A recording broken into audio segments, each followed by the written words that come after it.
Ugh. I've got a toddler underfoot, so at the library I do not have time to browse the books. Instead, I use my big list of book lists to do a bunch of reserved books. Now, yeah, I'm kind of addicted to lists, so here is my big list of book lists for you to browse. Hi guys, Kathleen here. I'm a homeschool graduate, homeschool mom, and a learning enthusiast. And yes, I am an avid list maker and a bookworm. And so what happens when you put the two together? You get a giant list of book lists. So I'm going to hit on some of my favorites today, and we're going to start with the book award list. Now, when I had my first baby, I had been, not a baby for 30 years. There were a ton of good books that have been published in the last 30 years, and I did not know any of them. So I started out with the Caldecott Awards. Now, I just went to the American Library Association website. They keep the list of all the book awards. And started with the Caldecotts. So this I printed off about 3 years ago now.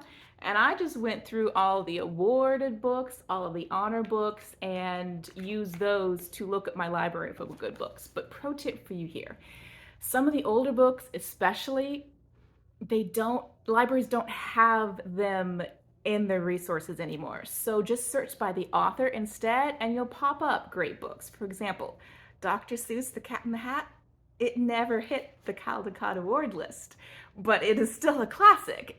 Seuss was awarded a Caldecott Award, was given a Caldecott Award, but yeah, Cat in the Hat's not on here. So I would suggest you look by author when you use award lists because it gives you a whole lot more amazing books to work with. So Caldecott is just for good illustrations. If you want chapter books, go with the Newbery Awards. But there's also the Siebert, not sure how to pronounce that. That's awards for nonfiction and science in particular. Then there's the Coretta Scott Awards, which is great for African American books. There's a whole bunch of award lists out there. So just go to the ALA website and start there with some book ideas. Second category I want to hit on are books of book lists. I have two books here that I got a couple years back. One is Honey for a Child's Heart. Now, if you're a secular focused homeschooler, this may not be the best fit for you. It is from a Christian perspective, but part one of the book talks about how to choose good books for your kid. And then the second part of the book is best loved books for your kids. You can get copies of these at the library. So you can just check it out and see. There's some really good books in the back by category, by age level.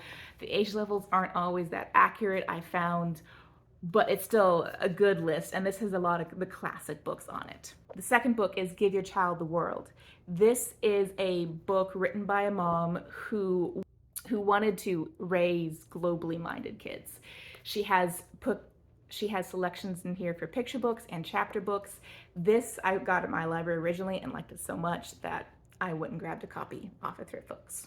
The third category of book lists are online book lists that are free. First and foremost here would be Read Aloud Revival. They have tons and tons and tons of book lists, mostly picture books, but there's some chapter book lists there for your kids, anywhere from board books to wordless books to graphic novels. They've got everything. And if you have not heard the podcast, go check it out. She is a great resource for finding good books, but also she has a club that I've not tried out yet because my son's not old enough. We actually get to meet the illustrators and the authors of many of these amazing books. So I have printed off a ton of her books and put them in a 3-ring binder because yes, I am a list maker. So I go here to reference if I just need a book idea for that week.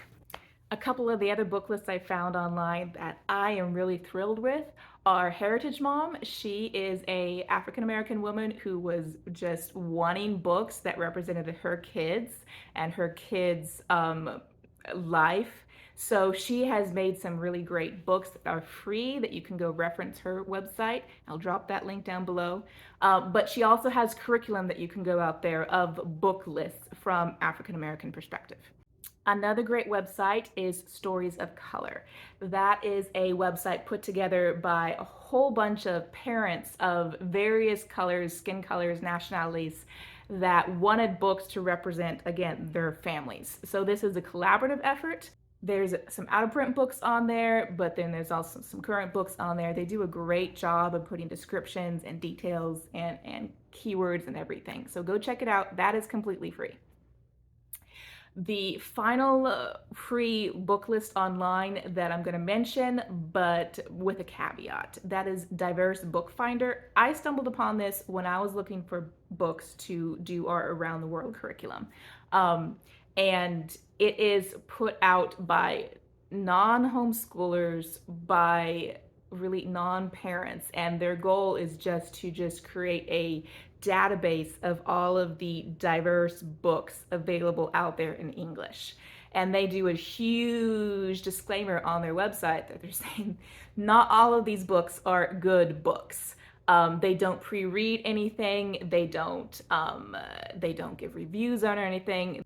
So there is a big disclaimer on there, but I have found it to be useful, in particular, looking for books that aren't very well known for particular countries around the world. The fourth category is literature-based curriculum. Now, within this hood, I have both secular and Christian curriculums, so you'll just need to listen to distinguish between them if that's something that's important to you. The first one on there is Sunlight or Bookshark. Secular would be the Bookshark, and Sunlight would be the Christian. They have good book recommendations. Some of them are a little bit harder to find, not available at your library, but they're amazing. They're phenomenal. They're always good reads. The next literature-based curriculum is Gentle and Classical, particularly their nature. If you go to their website, you can download the teacher's manual for free. And within that teacher's manual, there's a whole bunch of great book lists per topic. Then there is Beautiful Feet Books. Now, this company does a lot of out-of-print books, but you can go to their website and find some great book ideas otherwise. Also, just a warning here, hit and miss with what's the word I'm looking for?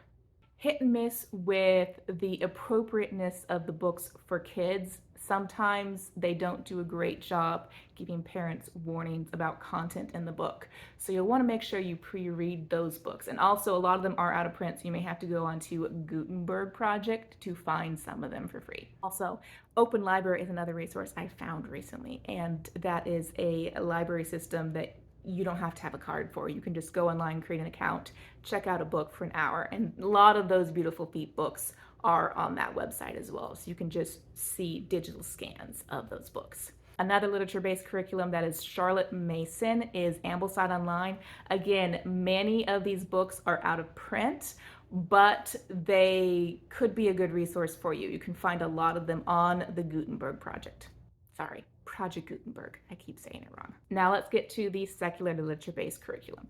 First is Moving Beyond the Page. That is a unit study curriculum that uses a lot of picture books, chapter books.